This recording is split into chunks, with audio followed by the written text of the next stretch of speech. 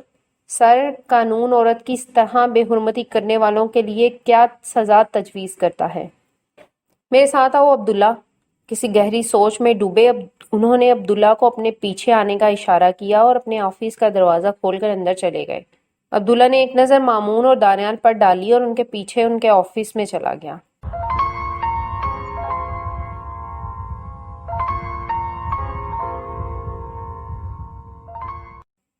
عبداللہ نے 2 جوڑے کپڑے بیگ میں رکھے اور زپ بند کرتے ہوئے زہرا بیگم کی طرف دیکھا جو قریب ہی بیٹھی ہوئی تھیں۔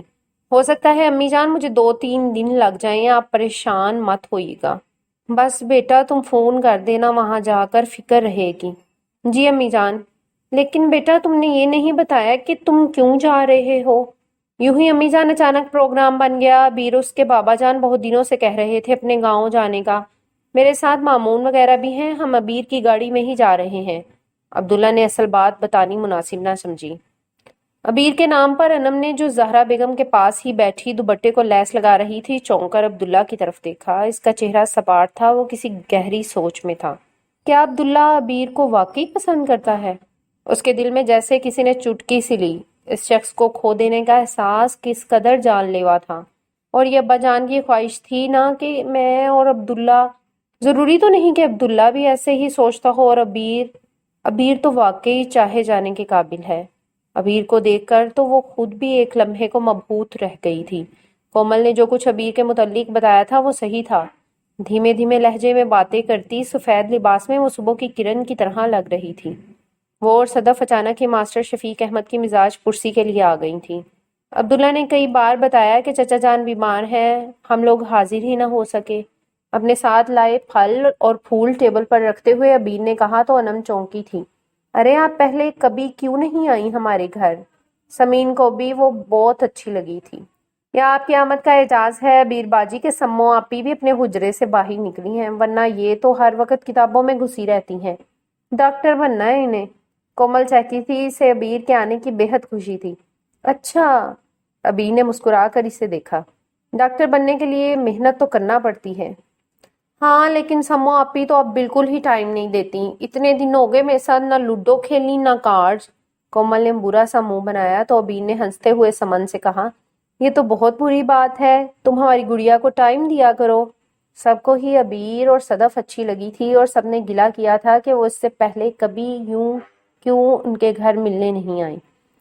ماسٹر شفیق احمد نے بھی تبصرہ کیا تھا، اللہ کا شکر ہے ہمارے عبداللہ کے دوست بھی اچھے ہیں، نیک اور محنتی، اچھی سیرت اخلاق کے مالک، یہ بھی اللہ کا کرم ہے ہم پر۔ ایک انم تھی جس نے کچھ نہیں کہا تھا، کوئی تبصرہ نہیں کیا تھا۔ اسے بھی عبیر اچھی تو بہت لگی تھی، لیکن دل میں کہیں ایک کانٹا سا چبھ گیا تھا۔ عبیر ایسی تھی کہ اس سے محبت ہو جانا کوئی انوکھی بات نہ ہوتی، تو پھر 4 سالوں کا ساتھ، انڈرسٹینڈنگ، اور پھر عبداللہ کا ذکر کرتے ہوئے عبیر کی آنکھوں میں جو رنگ جھلملاتے تھے وہ عبیر کے دل میں عبداللہ کی اہمیت اور مقام کی خبر دیتے تھے۔ اچھا امی جان، میں چلتا ہوں، ابا جان کمرے میں ہی ہوں گے۔ ہاں، اسکول سے آ کر لیٹ گئے تھے، کہا بھی تھا ریٹائرمنٹ لے لیں یا کم از کم 1 ماہ کی چھٹی کر لیں، لیکن وہ کہاں سنتے ہیں کسی کی۔ زہرا بیگم بڑبڑائیں، کہتے ہیں گھر بیٹھ رہنے سے تو میں بیمار ہو جاؤں گا، اس طرح دل بہلا رہتا ہے۔ ٹھیک ہی کہتے ہیں، کام کرنے والے آدمی کے لیے گھر بیٹھنا مشکل ہوتا ہے، اور پھر ڈاکٹر بھی یہی کہہ رہا تھا کہ اس بار تو ان کو جو تکلیف ہوئی ہے اس کی وجہ ٹینشن ہے۔ عبداللہ نے جھک کر بیگ اٹھایا۔ لیکن بیٹا بظاہر تو کوئی ٹینشن نہیں ہے، اللہ کا شکر ہے سب ٹھیک ہے، ہو سکتا ہے کوئی اسکول کا پرابلم ہو، عبداللہ نے خیال ظاہر کیا۔ یہ گورنمنٹ اداروں میں اکثر گھپلے ہوتے رہتے ہیں، اور پھر حسد دشمنی، ہو سکتا ہے کسی کو لیک سے بات ہو گئی ہو کوئی۔ بہرحال میں آ کر تفصیل سے بات کروں گا ان سے۔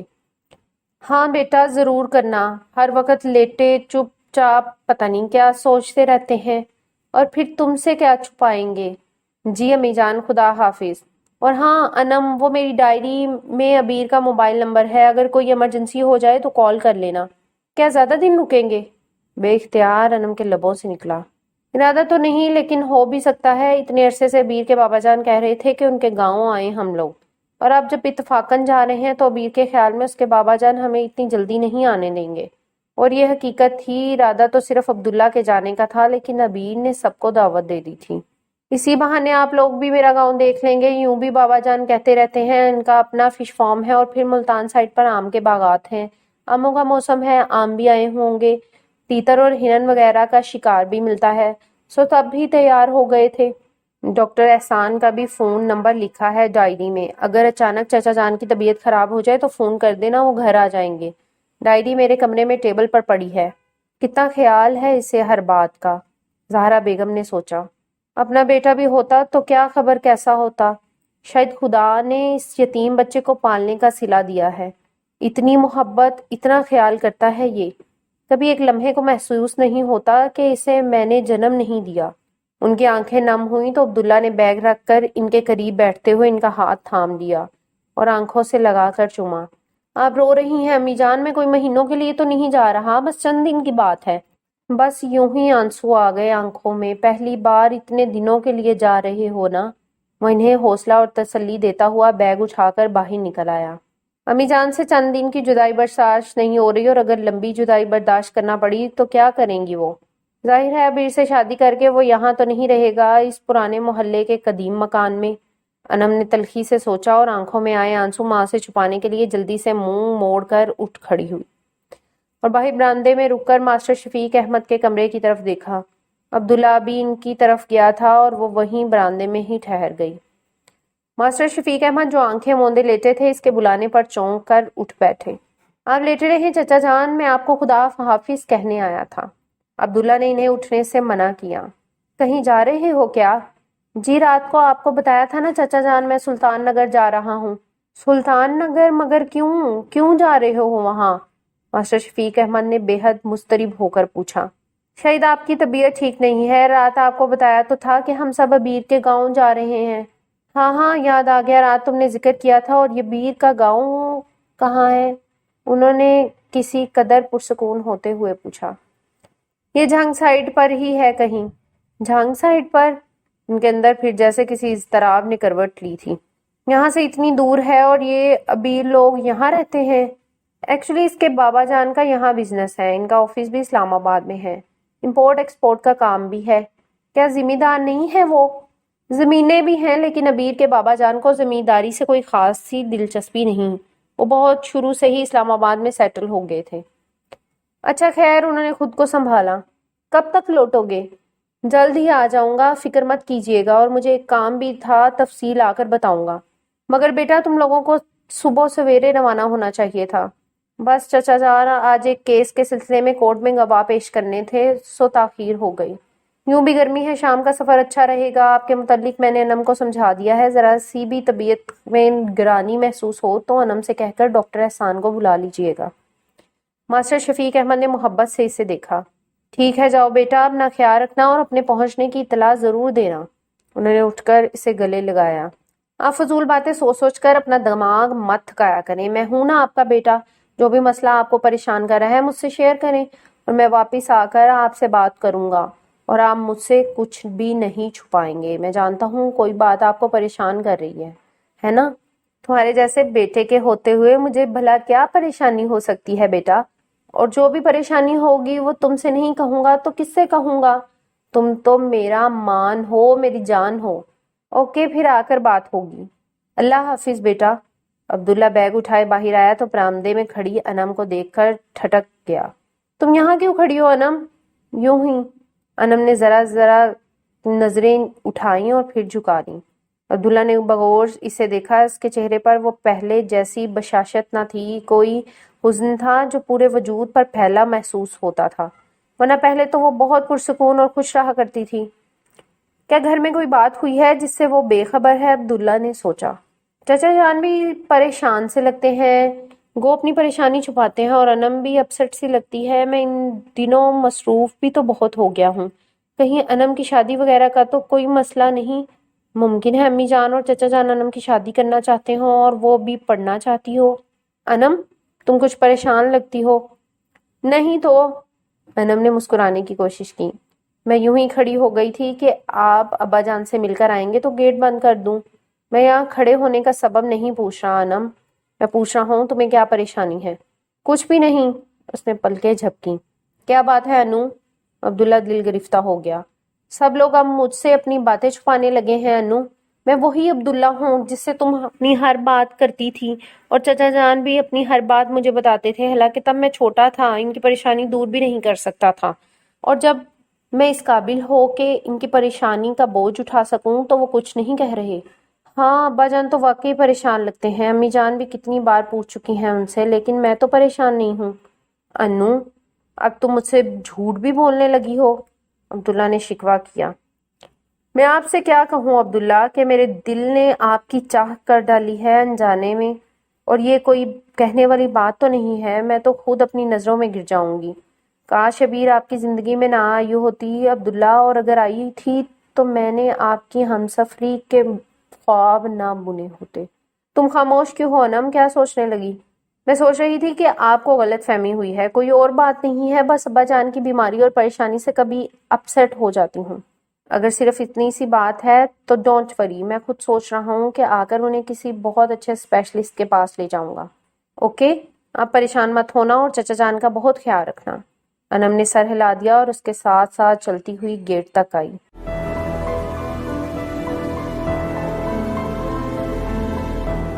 اگر آپ نے ہمارا چینل سبسکرائب نہیں کیا تو ابھی سبسکرائب کریں اور ساتھ ہی بیل آئیکن پر کلک کریں تاکہ ہماری نئی آنے والی بکس کی اپڈیٹس آپ کو ملتی رہیں۔ لائک کریں، شیئر کریں اور کمنٹس کر کے اپنی رائے کا اظہار کریں، اور یہ بھی بتائیں کہ آپ کو ہماری بکس کیسی لگتی ہیں۔ مزید معلومات اور ڈسکشن کے لیے ڈسکرپشن میں دیے گئے لنک پر کلک کر کے ہمارا واٹس ایپ گروپ جوائن کریں۔ شکریہ۔